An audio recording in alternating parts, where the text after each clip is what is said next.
Okay, next is ഓക്സിക്കോടോക്സിക് agent ആണ്. അപ്പൊ ഓക്സിക്കോടോക്സിക് agent എന്ന് പറഞ്ഞാൽ എന്താ?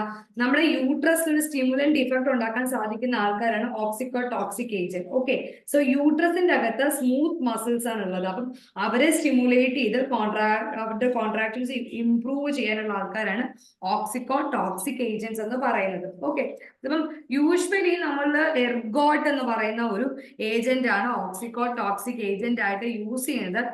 എർഗോട്ട് എന്ന് പറയുന്നത് obstetric use of ergot was known till 16th century. അവിടെ നമ്മൾ 19th century ഒക്കെ ആയപ്പോഴത്തേക്കും ഇവന് അത്ര കാര്യമായിട്ടൊന്നും ഉപയോഗിക്കാറില്ല.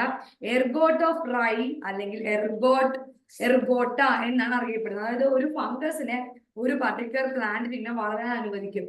അതിൽ നിന്നാണ് നമ്മൾ എന്ത് ചെയ്യുന്നത്?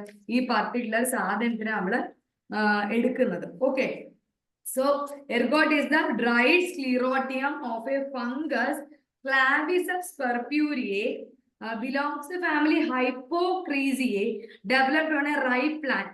സെക്കലെ ക്രിനിയ എന്ന് പറയുന്ന ഗ്രാമിനെ ഫാമിലിയുള്ള സ്പീഷീസിന്റെ അകത്തേക്ക് നമ്മൾ ഈ ഫംഗസിനെ ഗ്രോ ചെയ്യാനായിട്ട് അനുവദിക്കും. ഓക്കെ, ഈ ഫംഗസ് ആണ് എന്ത് ചെയ്യുന്നത്? അവിടെ വളർന്നിട്ട് നമുക്ക് പർട്ടിക്കുലർ സ്പീഷീസ് ആയിട്ട് നമ്മൾ എടുക്കുന്നത്. സോ ഇതിന്റെ അകത്ത് ടോട്ടൽ ആൽക്കലോയിഡിനകത്ത് എർഗോടോക്സിനും എർഗോടമൈനും ഉണ്ടാകും. ഈ ergometrine is water soluble and ergotoxine is insoluble portion ആണ്. ഓക്കെ, സോ എർഗോട്ട് എന്ന് പറയുന്നത് ഇൻഡോൾ ആൽക്കലോയിഡ് ആണ്. എർഗോട്ട് ഓഫ് റൈ അല്ലെങ്കിൽ എർഗോട്ട. Ergot is a dried sclerotium of the fungus Claviceps purpurea, belongs to the family Clavicipitaceae, Hypocreaceae ഫാമിലിയിലാണ് ഇവർ ഉണ്ടാകുന്നത്. അപ്പം ഓവറി ഓഫ് ദ റൈ പ്ലാന്റിനകത്തേക്ക് നമ്മൾ ഈ ഗ്രാമിനെ സ്പീഷീസിലേക്ക് നമ്മൾ ഈ ഫംഗസിനെ ഗ്രോ ചെയ്യാനായിട്ട് അനുവദിക്കും. Ergot contain large number of potent ആയിട്ടുള്ള ഇൻഡോൾ ആൽക്കലോയിഡുകൾ ഉണ്ട്. ഓക്കെ, അതിനകത്ത് ലൈസോജിക് ആസിഡ് ഉണ്ട്. ലൈസോജിക് ആസിഡ് എന്ന് പറയുന്നത് peptide derivative form and hence these alkaloids are also called as peptide alkaloid.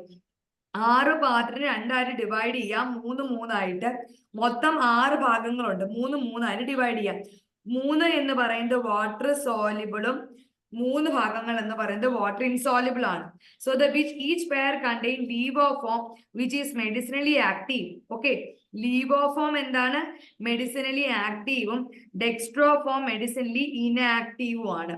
Okay, so water soluble പെയറിനകത്ത് എർഗോമെട്രിനും ഡെക്സ്ട്രോ പാർട്ടിനകത്ത് വാട്ടർ ഇൻസോലിബിൾ പാർട്ടിനകത്ത് ആരാ ഉണ്ടാവുക? എർഗോമെട്രിനും ഡെക്സോ പാർട്ടായിട്ടുള്ള എർഗോടമൈനും ഉണ്ടായിരിക്കും. നെക്സ്റ്റ് എർഗോട്ടും എർഗോമെട്രിനും. ഓക്കെ, സോ എർഗോട്ടും എർഗോമെട്രിനും. സോ എം വെച്ച് തുടങ്ങുമ്പോൾ മദർ എന്ന് ക്ലൂ ഇടുക. മദർ, ഇത് ഓക്സിറ്റോക്സിക് പ്രോപ്പർട്ടി, അതായത് ലേബർ പെയിൻ ഇൻഡ്യൂസ് ചെയ്യുക. ഡെലിവറി കേസിലൊക്കെ നമുക്ക് പോസ്റ്റ് പാർട്ടം ഹെമറേജ് ഒക്കെ തടയാനാണ് എർഗോമെട്രിനെ ഉപയോഗിക്കുന്നത്. ഓക്കെ, സോ വാട്ടർ സോല്യൂബിൾ ഫോമും വാട്ടർ ഇൻസോല്യൂബിൾ ഫോമും ഉണ്ട്. രണ്ടാണെങ്കിലും എർഗോമെട്രിൻ ഫോം നമ്മൾ ഉപയോഗിക്കുന്നത് എന്താണ്?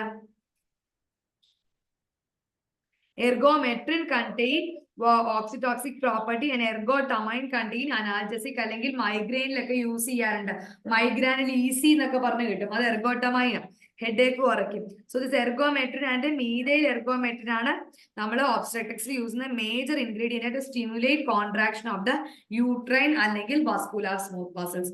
ഇതാണ് oxytocic agents. Okay, next is anti malarial cinchona quinoline ആൽക്കലോയിഡാ. ജെസ്വീറ്റ് ബാർക്ക്, പെരൂവിയൻ ബാർക്ക് എന്നൊക്കെ ആന്റി മലേറിയലിനെയാണ് നമ്മൾ പറയുന്നത്. Belongs to the family Rubiaceae. Okay, dried bark of the plant cinchona calisaya അല്ലെങ്കിൽ സിൻകോണ ലെജുറിയാന, സിൻകോണ ഒഫിഷ്നാലിസ്, സിൻകോണ സക്സിറൂബ അല്ലെങ്കിൽ ഇവരുടെ ഹൈബ്രിഡ്. സിൻകോണ എന്ന് പറയുന്നത് ഡ്രൈഡ് ബാർക്ക് ഓഫ് സിൻകോണ കാലിസായ, സിൻകോണ ലെജുറിയാന, സിൻകോണ ഒഫിഷ്നാലിസ് അല്ലെങ്കിൽ സിൻകോണ സക്സിറൂബ. ജെസ്യൂട്ട് ബാർക്ക് എന്നും പെരൂവിയൻ ബാർക്ക് എന്നും അറിയപ്പെടാറുണ്ട്. ഇവരിൽ 25% ആൽക്കലോയിഡുകൾ ഉണ്ട്. ഇവര് ക്വിനോളിൻ ഗ്രൂപ്പാണ്. ഓക്കെ, എർഗോട്ട് ഇൻഡോൾ ആൽക്കലോയിഡ് ആണ്. സിൻകോണ എന്ന് പറയുന്നത് ക്വിനോളിൻ ആൽക്കലോയിഡ് ആണ്. 25 ആൽക്കലോയിഡുകൾ അടുത്ത് ഇവരിലുണ്ട്. അതെല്ലാം ക്വിനോളിൻ ആൽക്കലോയിഡ് ആണ്. Example quinine, quinidine, cinchonine, cinchonidine. Okay, ഇവർക്ക് ഒരുപാട് ഇമ്പോർട്ടൻസ് ഉണ്ട്. ക്വിനീസിൻ, സിൻകോണിൻ, ഹൈഡ്രോക്വിനിൻ, ഹൈഡ്രോ സിൻകോണിഡി, ഹോമോ സിൻകോണിഡീൻ ഒക്കെ. ഓക്കെ, സോ സിൻകോണ ബാർക്ക് എന്ന് പറയുന്നത് ഒരു ആന്റി മലേറിയൽ ആണ്. And this cinchona contain cinchona extract, compound cinchona tincture, അങ്ങനെ bitter stomachic and anti pyretic ആണ്. So this quinidine it is primarily ഒരു കാർഡിയാക് ഡിപ്രസന്റ് ആണ് and used to prevent arrhythmia, tachycardia. Quinidine ഒക്കെ നമ്മൾ atrial fibrillation ഒക്കെ തടയാനായിട്ട് കൊടുക്കുന്ന agent. So quinine, ക്വിനിഡീൻ എന്നൊക്കെ കേൾക്കുമ്പോൾ ആന്റി മലേറിയൽ പ്രോപ്പർട്ടി മാത്രമല്ല, നമുക്കൊരു എന്താ പറയാ കാർഡിയാക് അരിത്മിയയും ടക്കിക്കാർഡിയും ഒക്കെ പ്രിവെന്റ് ചെയ്യാൻ നമ്മൾ ക്വിനിഡീൻ അല്ലെങ്കിൽ ക്വിനിഡിനി ഉപയോഗിക്കാറുണ്ട്.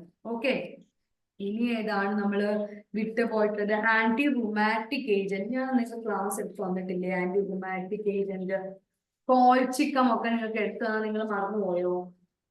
ഒന്ന് ക്ലാസ് കയറി നോക്കിയ കോൾച്ചിക്കം ഒക്കെ ഡീപ്പായിട്ട് ഞാൻ എടുത്തു വന്നിട്ടുണ്ട്. എന്തോ എടുത്തിട്ടില്ലേ? കോൾച്ചിക്കം ഒക്കെ എടുത്തിട്ടുണ്ട്. ഇത് ഒരു ദിവസം പഠിച്ചു എന്ന് വിചാരിച്ചിട്ട് ഈ സാധനം ഒന്നും തലയിൽ ഉണ്ടാവില്ല കേട്ടോ. ഈ ഫാമിലി എല്ലാം റിപ്പീറ്റഡ് ആയിട്ട് പറഞ്ഞു നോക്കിക്കൊണ്ടേ ഇരിക്കുക. ഈവൻ ഇന്നിപ്പോ നമുക്ക് പോർഷൻസ് കംപ്ലീറ്റ് തീർന്നാൽ തന്നെ നമ്മൾ ഇനി ഇത് ഇങ്ങനെ പറഞ്ഞുകൊണ്ടിരിക്കും. എക്സാം ആവുന്നത് വരെ ഇതിങ്ങനെ പറഞ്ഞുകൊണ്ടിരിക്കും. കാരണം ഏറ്റവും കൂടുതൽ പഠിച്ചു കഴിഞ്ഞാൽ ഒരു മാർക്ക് പോലും പോകാതെ സ്കോർ ചെയ്യാൻ പറ്റുന്ന ഒരു സാധനമാണ് നമുക്ക് പ്രോഗ്നോസി എന്ന് പറയുന്നത് കേട്ടോ. അപ്പൊ അതുകൊണ്ട് പഠിച്ചുകൊണ്ടേ ഇരിക്കുക. Okay, thank you.